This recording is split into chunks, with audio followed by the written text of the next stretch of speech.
عمرك سألت نفسك قبل كده الأفكار في دماغك دي بتيجي منين؟ أو كمية التفكير الواحد بيفكّره ده يعني إيه الأساس بتاعه؟ تعالَ أنا هاقول لك، وعشان أفهمك هو جاي منين لازم أقول لك نقطتين. أول نقطة إن كتير أوي من الأفكار اللي بتيجي لك أو اللي أنت بتفكّر فيها هي أصلًا مش الأفكار بتاعتك، هي أفكار بتيجي من حاجة اسمها collective mind. الcollective mind ده بقى إيه؟ دي يعني تأثير الحاجات اللي حواليك عليك، فده بتجيب لك أفكار في دماغك. يعني مثلًا أفهمك، يعني أنت مثلًا حصل لك حاجة وحشة، مش بإيدك عادي حاجة حصلت برّه وحشة، حاجة negative يعني. فأنت الحاجة الوحشة دي قامت مأثّرة عليك إن أنت قعدت تفكّر بقى في الحاجة الوحشة دي، يعني هي بتبقى تأثير الحاجات اللي حواليك والناس اللي حواليك والculture اللي حواليك أكتر،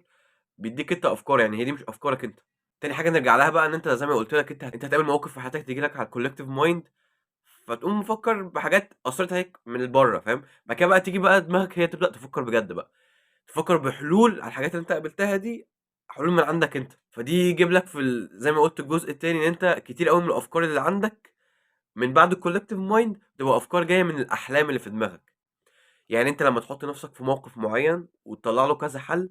الحلول دي أنت بتحُط نَفْسك في حاجة جزئية شوية كده، شبه الأحلام اللي أنت بتحلم بيها وأنت نايم مثلًا، بس ده وأنت صاحي وأنت بتفكّر وأنت راكز في الحاجات اللي حواليك دي، فأنت زي الحلم بالضبط بتتخيّل نَفْسك في كذا موقف بكذا طريقة في كذا حاجة، وتطلّع الحلول بقى بتاعتها، وتقعد بقى يا معلم قاعدة مع نَفْسك كده وتشرب لك كوباية اليانسون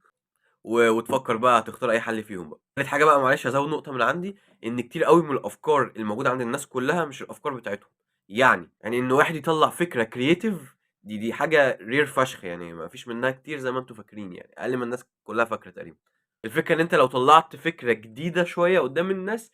هي تلات أرباع الوقت ما بتبقاش فكرة جديدة أوي، هي بتبقى فكرة قديمة متعدّل عليها.